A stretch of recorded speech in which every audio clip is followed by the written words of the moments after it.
Align. All good? Hare Krishna. So Hare Krishna, welcome to today's reading of Srimad Bhagavatam. Live, welcome everyone live, everyone here, everyone watching later, and reading with us at your comfortable time. So we'll continue today we're starting the chapter 20 of the Canto 3, conversation between Vidura and Maitreya. And let's recite the glorification stotra called Mahima stotra of Sanatana Goswami. Sarva Shastrabdi Piyusha Sarva Vedaika Satpala Sarva Siddhantna Ratnadya Sarva Lokaika Drikprada Sarva Bhagavata Prana Srimad Bhagavata Prabhu Kalidvanto Ditaditya Shri Krishna Parivartita Paramananda Patnaya Prema Vakshaksharayate Sarvanda Sarvasivyaya Shri Krishna Namostume Madhika Bandha Matsangin Madguru Matmahadana Madnishtaraka Madbhagya Madananda Namostute Asadu Sadhuta Dain Atini Chochataraka Hanamuncha Kadachinmam Prema Harit Kantayos Puram. Translation: O nectar from the ocean of all scriptures, singular fruit of all the Vedas, rich mine of the precious gems of all conclusive truths, you are the only giver of sight to all of the worlds. O life air of all the Supreme Lord's devotees, O Master, Srimad Bhagavatam, you are the sun reasoning in darkness of Kali, you are the exact image of Shri Krishna. I bow down to you who are supremely blissful to read, your every syllable pours down a flood of prema. You can always be served by everyone, you are Shri Krishna himself. My only friend, my constant companion, my spiritual master, my great wealth, my savior, my good fortune, my source of ecstasy, I bow down to you. O bestower of saintliness to the unsaintly, O exalter of the most fallen, please never leave me. Always appear in my heart and my voice with pure love. Om Namo Bhagavate Vasudevaya. Om Namo Bhagavate Vasudevaya. Om Namo Bhagavate Vasudevaya. We're reading today. For the next 40 minutes, we'll stop earlier because of another class at 7:20. We're continuing reading then Bhagavatam, Canto 3, which is called Status Quo. Chapter 20, Conversation between Maitreya and Vidura. We're starting from the first verse. Shonaka Uvacha. Sri Shonaka inquired, O Sutta Goswami, after the earth was again situated in its orbit, what did Swayambhuva Manu do to show the path of liberation to persons who were to take birth later on?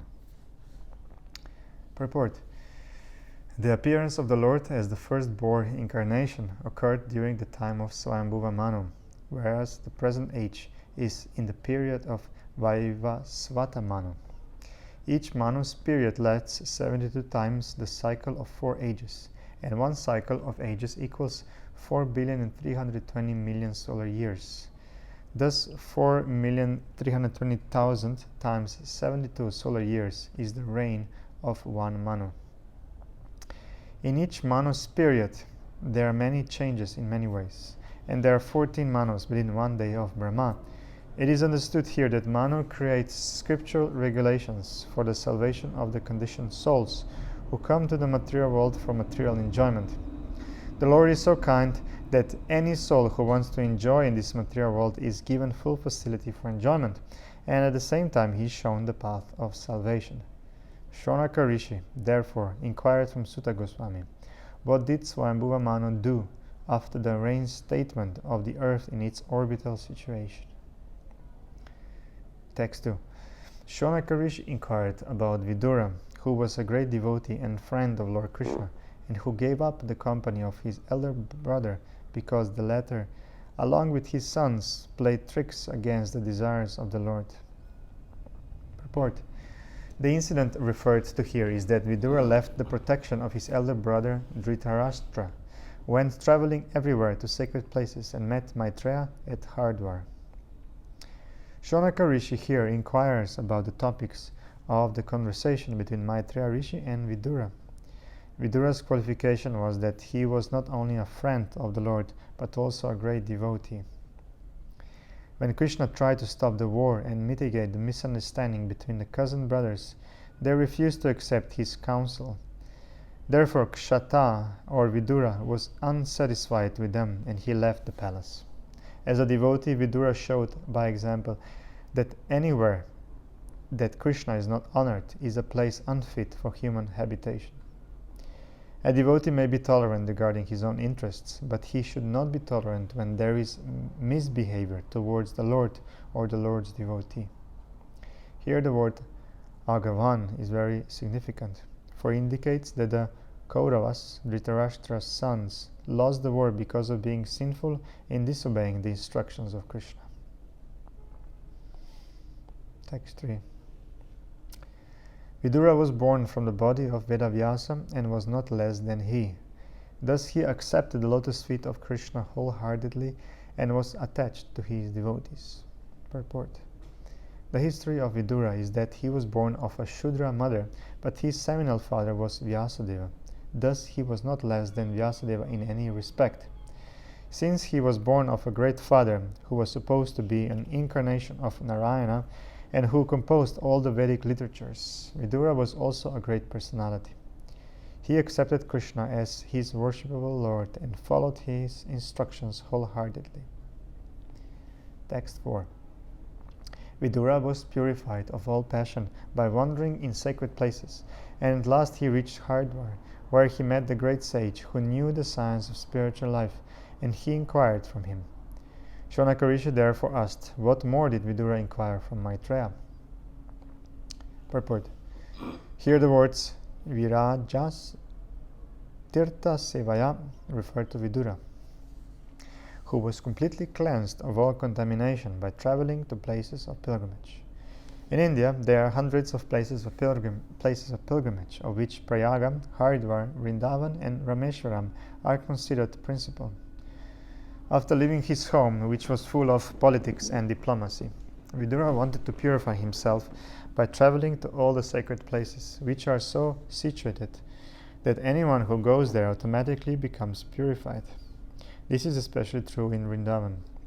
Any person may go there, and even if he is sinful, he will at once contact an atmosphere of spiritual life and will automatically chant the names of Krishna and Radha. That we have actually seen and experienced. It is recommended in the Shastras that after retiring from active life and accepting the Vanaprastha, or retired order, one should travel everywhere to places of pilgrimage in order to purify himself. Vidura completely discharged this duty, and at last he reached Kushavarta or Hardwar, where the sage Maitreya was sitting. Another significant point is that one must go to sacred places not only to take bath there, but to search out great sages like Maitreya and take instructions from them. If one does not do so, his traveling to places of pilgrimage is simply a waste of time.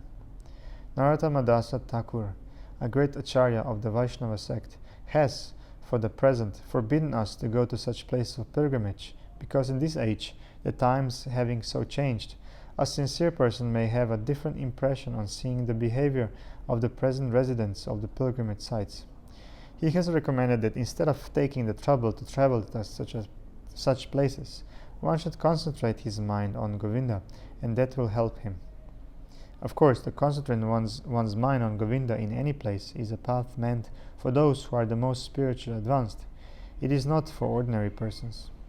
Ordinary persons may still derive benefit from traveling to holy places like Prayaga, Mathura, Vrindavan, and Haridwar. No, it wasn't. No, because someone was calling. It declined. Oh, I see.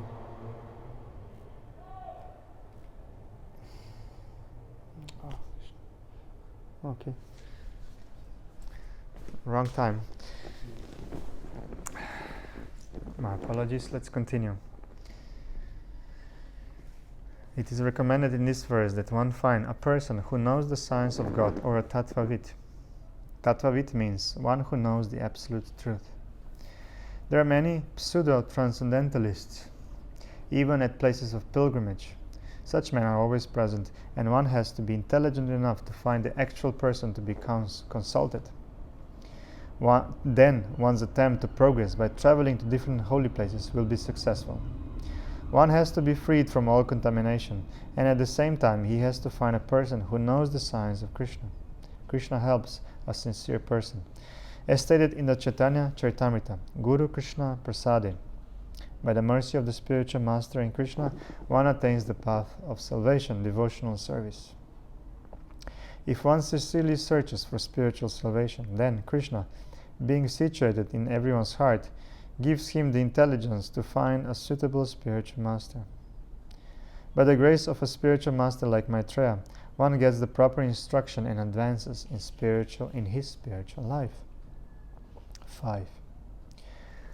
Shonaka inquired about the conversation between Vidura and Maitreya. There must have been many narrations of the spotless pastimes of the Lord.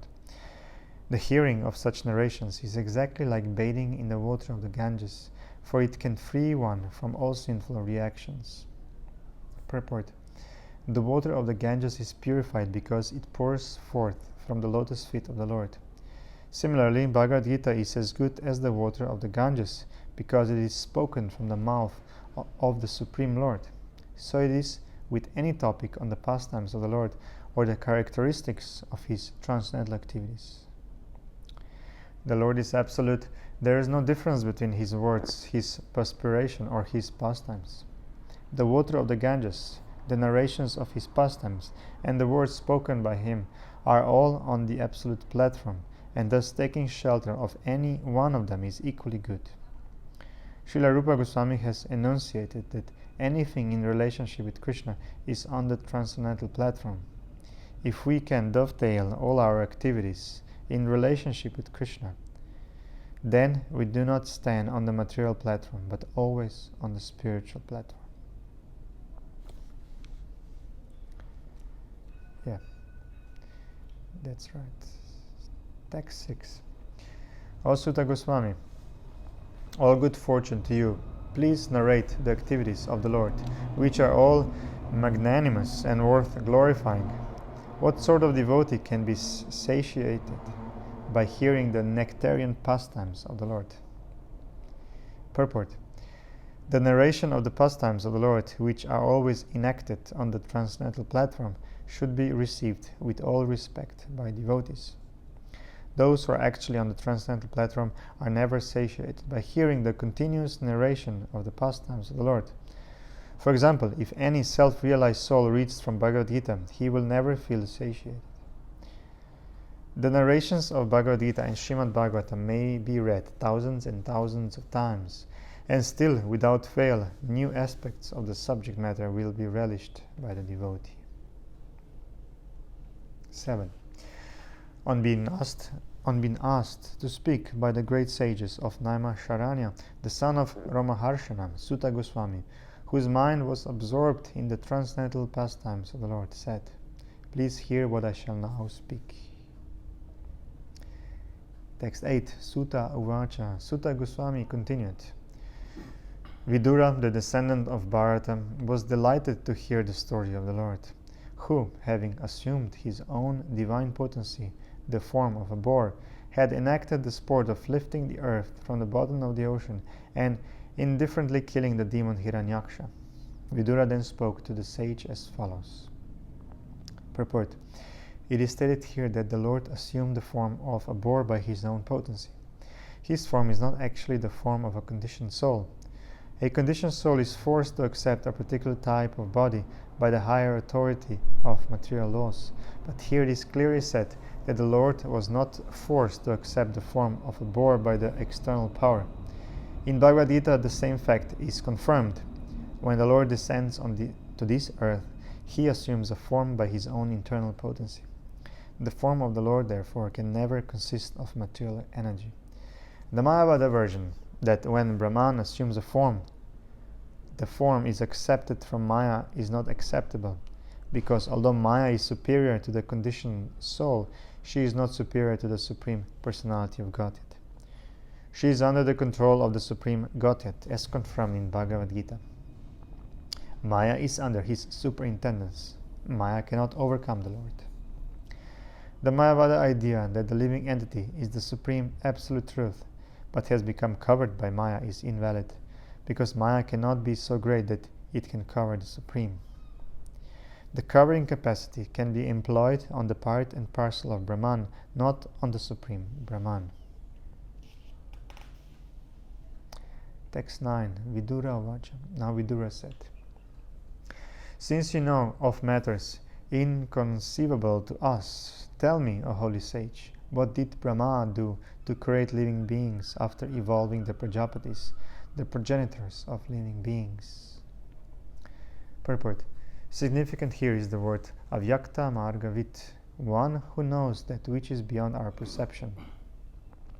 To know matters beyond one's perception, one has to learn from a superior authority in the line of disciplic succession. Just to know who is our father is beyond our perception. For that, the mother is the authority. Similarly, we have to understand everything beyond our perception from the authority who actually knows. The first avyakta margavit, or authority, is Brahma, and the next authority in disciplic succession is Narada. Maitreya Rishi belongs to that disciplic succession, so he also is avyakta margavit. Anyone in the bona fide line of disciplic succession is avyakta margavit, a personality who knows that which is beyond ordinary perception. Text 10. Vidura inquired, how did the Prajapatis, such progenitors of living entities as Marichi and Swayambhuva Manu, create according to the instruction of Brahma, and how did they evolve this manifested universe? Text 11. Did they evolve the creation in conjunction with their respective wives? Did they remain independent in their action, or did they all jointly produce it? Text 12. Maitreya Vacha. Now sage Maitreya said, when the equilibrium of the combination of the three modes of nature was agitated by the unseen activity of the living entity, by Mahavishnu and by the force of time, the total material elements were produced. There's one more, just if you need.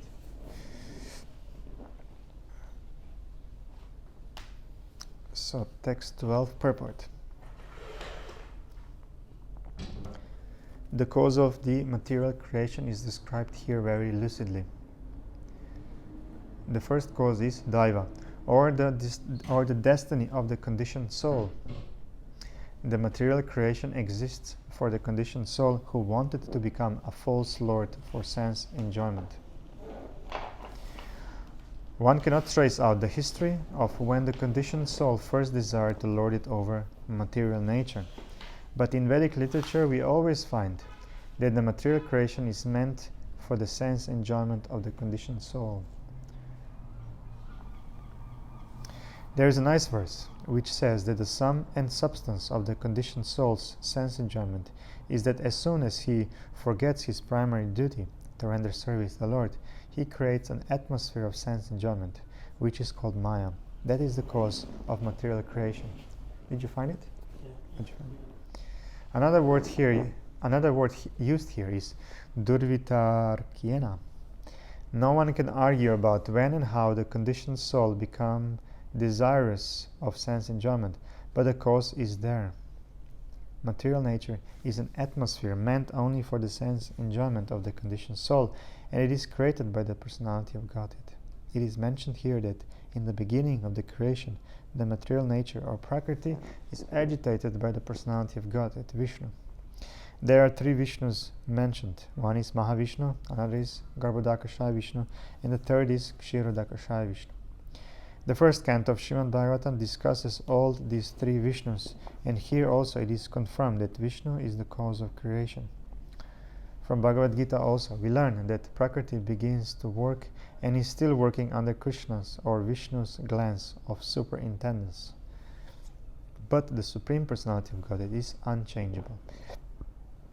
One should not mistakenly think that because the creation emanates from the Supreme Personality of Godhead, he has therefore transformed into this material cosmic manifestation.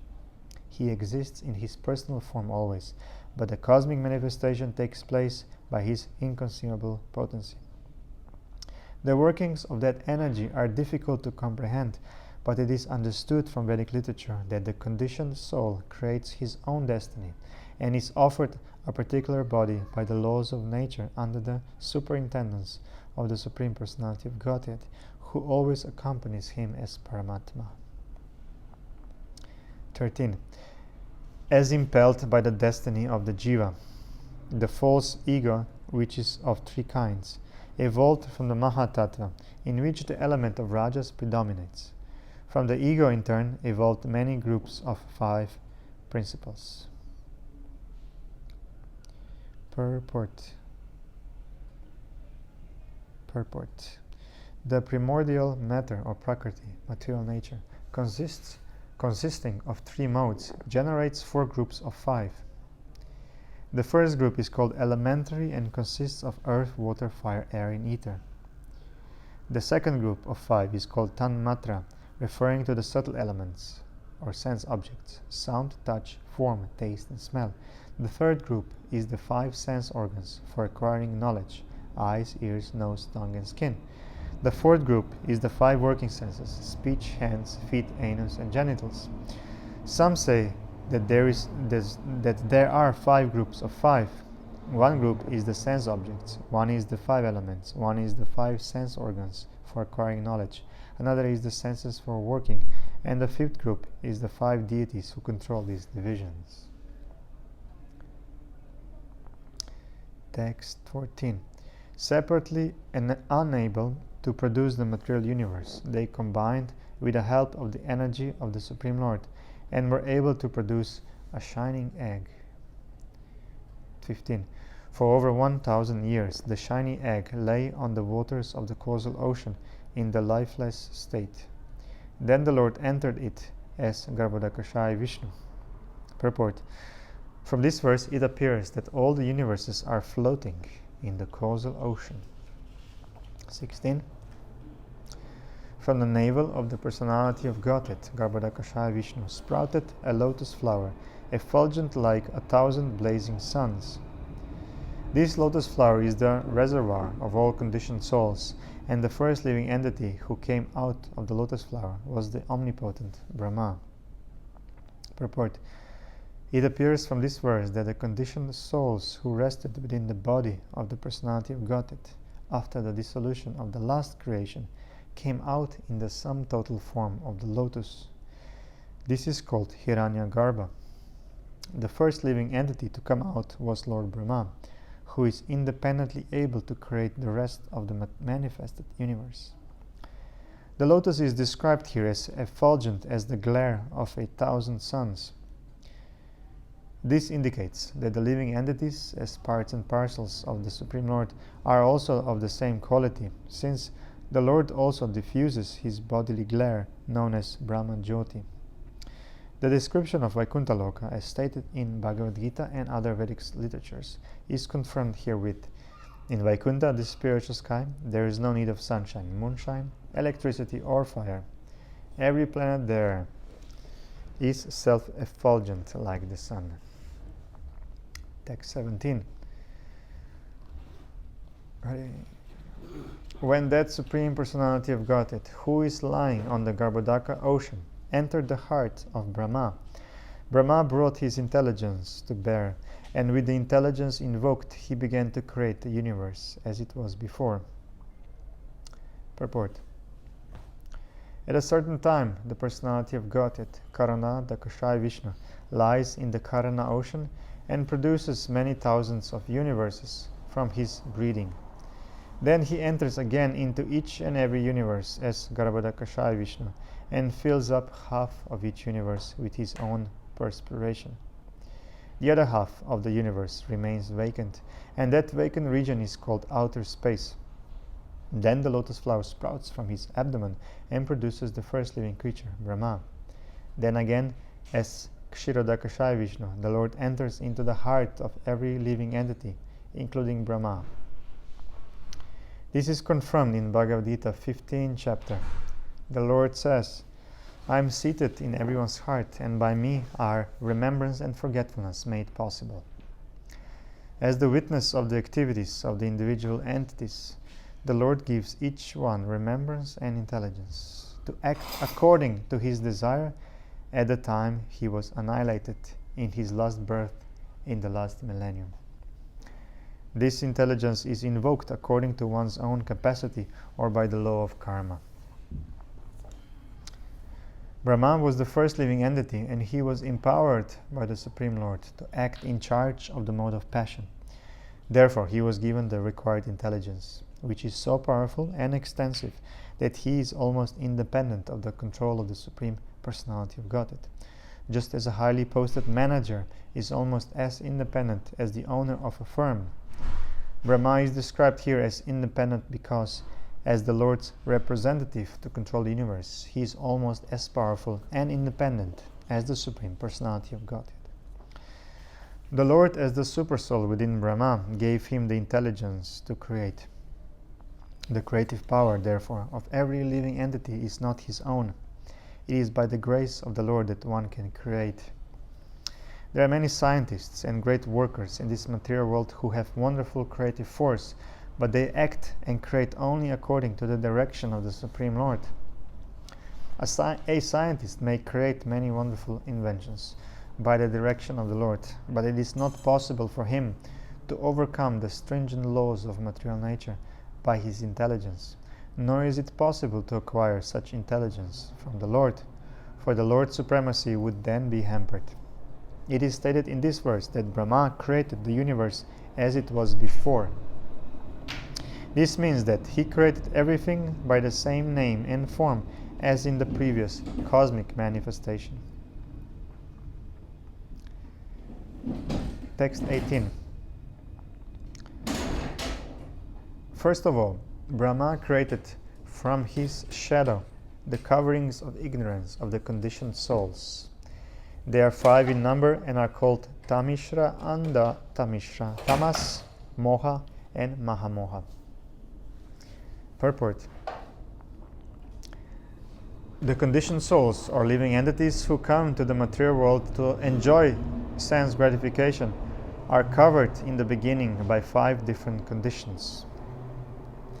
The first condition is a covering of Tamishra, or anger. Constitutionally, each and every living entity has minute independence. It is misuse of that minute independence for the conditioned soul to think that he can also enjoy like the Supreme Lord, or to think, why shall I not be a free enjoyer like the Supreme Lord? This forgetfulness of his constitutional position is due to anger or envy.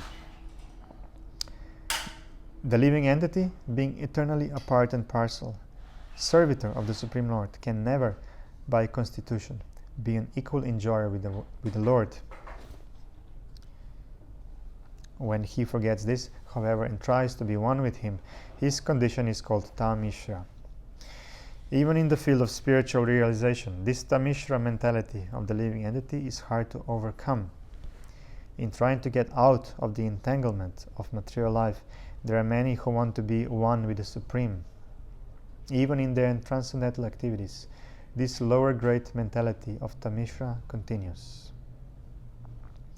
Anda Tamishra involves considering death to be the ultimate end. The atheists generally think that the body is the self and that everything is therefore ended with the end of the body. Thus they want to enjoy material life as far as possible during the existence of the body. Their theory is, as long as you live, you should live prosperously. Never mind whether you commit all kinds of so-called sins.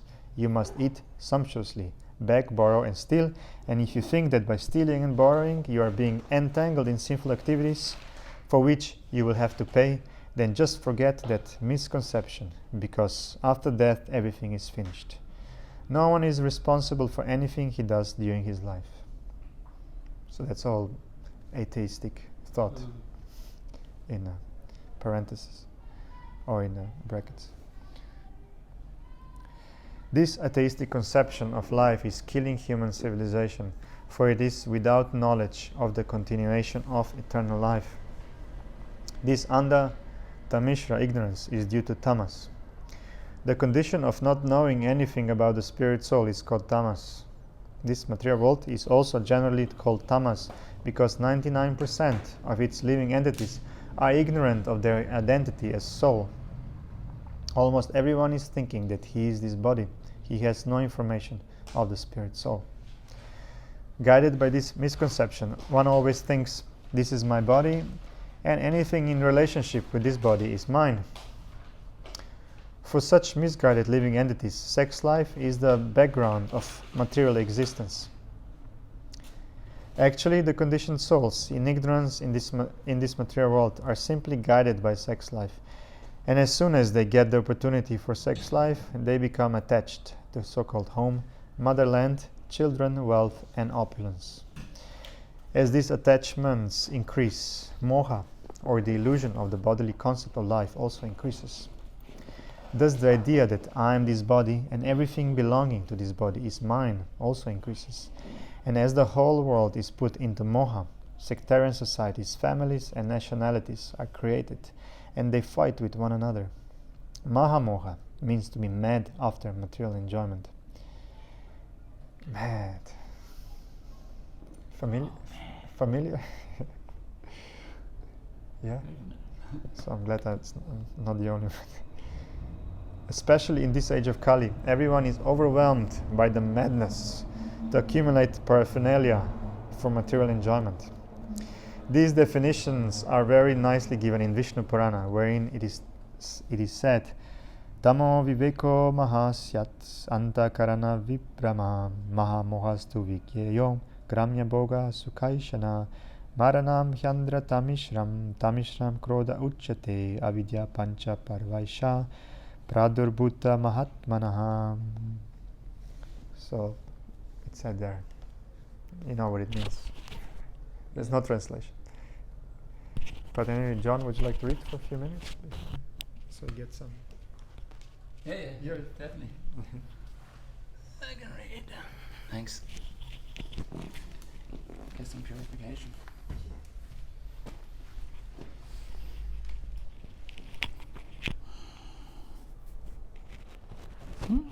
Mm-hmm.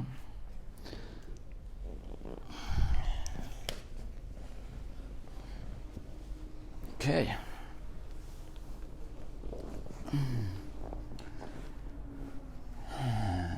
Yeah. Text. Excuse me. Text number 19. Translation. Out of disgust, Brahma threw off the body of ignorance, and taking this opportunity, yakshas and rakshasas sprang from possession of the body, which continued to exist in the form of night.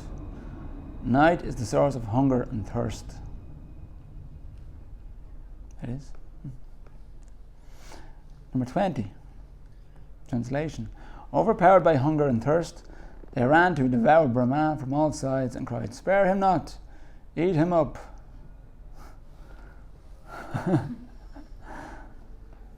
Poor Srila Prabhupada. The representatives of the yakshas and rakshasas still exist in some countries of the world. It is understood that such uncivilized men take pleasure in killing their own grandfathers and holding a love feast by roasting the bodies. Lovely.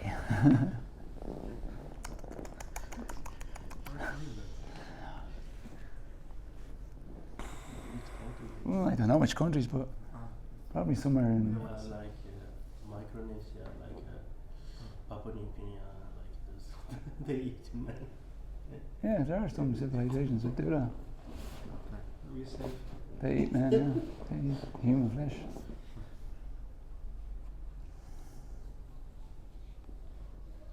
'21. Brahma, the head of the demigods, full of anxiety, asks them, "Do not eat me, but protect me. You are born from me and have become my sons. Therefore you are yakshas and rakshasas." Poor Srila Prabhupada. The demons who were born from the body of Brahma were called yakshas and rakshasas because some of them cried that Brahma should be eaten and the others cried that he should not be protected. The ones who said that he should be eaten were called yakshas, and the ones who said that he should not be protected became rakshasas, man-eaters. The two, yakshas and rakshasas, are the original creation by Brahma and are represented even until today in the uncivilized men who are scattered all over the universe. They are born of the mode of ignorance, and therefore because of their behavior, they are called rakshasas or man-eaters.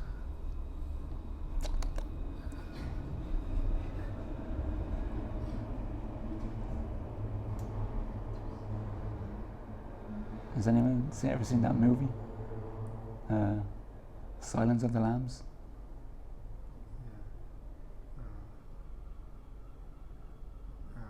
No? I think so. Movie. Yeah, it's a movie. He had this kind of like mask on.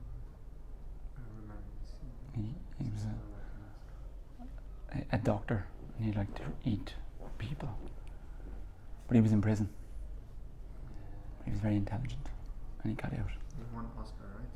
I think so, yeah. It's an old movie from the 1990s. Like cannibalism. Yeah.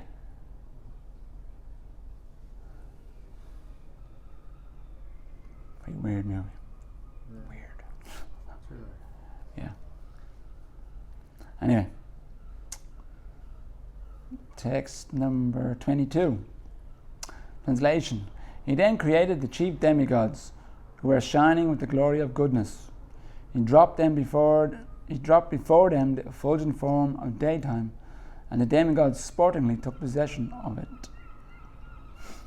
Purport by Srila Prabhupada. Demons were born from the creation of night, and the demigods were born from the creation of day. In other words, demons like the yakshas and rakshasas are born of the quality of ignorance, and the demigods are born of the quality of goodness. And we're all born in the mode of passion.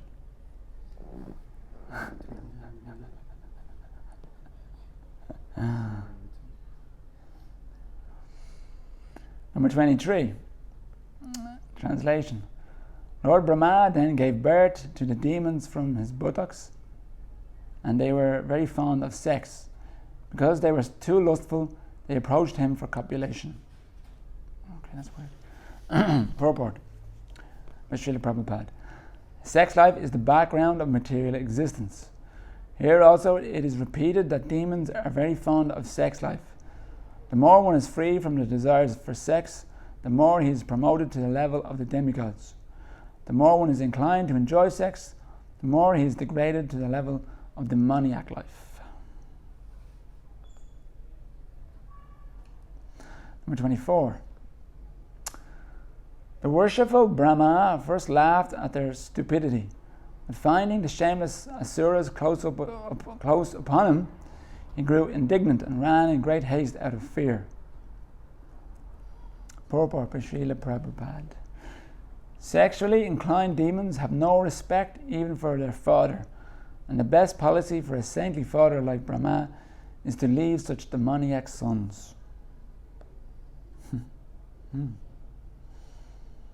Number 25. He approached the personality of Godhead, who bestows all boons and who dispels the agony of his devotees and of those who take shelter of his lotus feet. He manifests his innumerable transcendental forms for the satisfaction of his devotees. Purport by Srila Prabhupada. Here the words Bhaktanam and Anurupatma Darshanam mean that the personality of Godhead manifests his multiforms according to the desires of the devotees. For example, Hanumanji, Vajrangaji wanted to see the form of the Lord as the personality of Godhead Ramachandra, whereas other Vaishnavas want to see the form of Radha Krishna, and still other devotees want to see the Lord in the form of Lakshmi Narayan. The Mayavadi philosophers think that although all these forms are assumed by the Lord just as the devotees desire to see him, actually he is impersonal.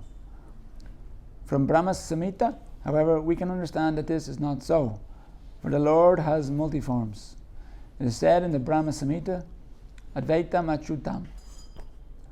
The Lord does not appear before the devotee because of the devotee's imagination. Brahma Samhita further explains that the Lord has innumerable forms. Ramadi Murtishu Kala Niyamena Tishtan. He exists in millions and millions of forms.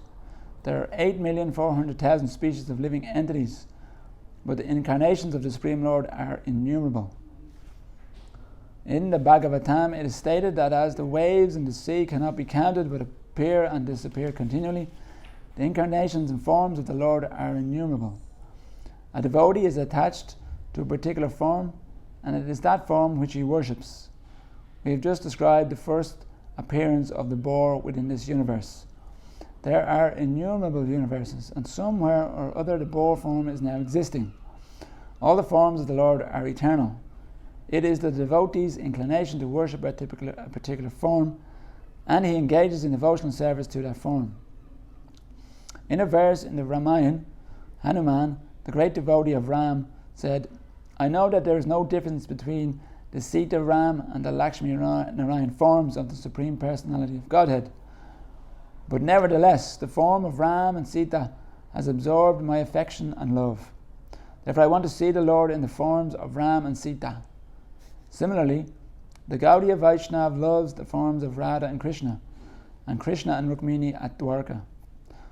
The words Bhaktanam Anurupatma Darshanam mean that the Lord is always pleased to favour the devotee in the particular form in which the devotee wants to worship and render service unto him. In this verse, it is stated that Brahma approached Hari, the Supreme Personality of Godhead. This form of the Lord is Kshirodakashayi Vishnu. Whenever there is some trouble and Brahma has to approach the Lord, he can approach Kshirodakashayi Vishnu.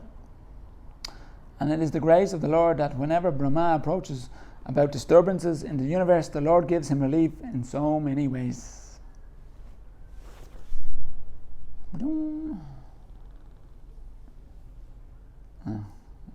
Text 26.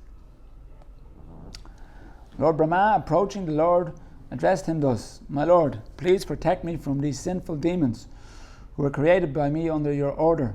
They are infuriated by the appetite for sex and have come to attack me."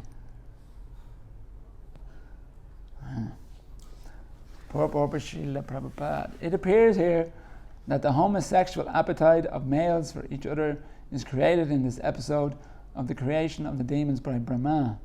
In other words, the homosexual appetite of a man for another man is demoniac, and it is not for any sane male in the ordinary course of life. Okay, we just had our gay pride thingy going on the weekend there. Oh, there's a message. I don't think many homosexual men would like to hear that. That's for sure.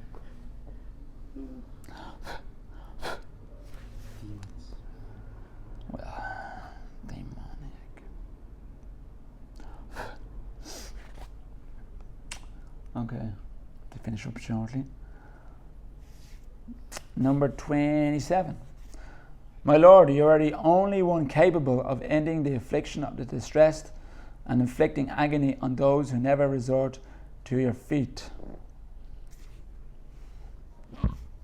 Purport Srila Prabhupada. The words Kleshadas Tesham Anasana Padam Tava indicate that the Lord has two concerns. The first is to give protection to persons who take shelter of his lotus feet, and the second is to give trouble to those who are always demoniac and who are inimical toward the Lord. Maya's function is to give afflictions to the non-devotees. Here Brahma said, "You are the protector of the surrendered souls. Therefore I surrender unto your lotus feet. Please give me protection from these demons."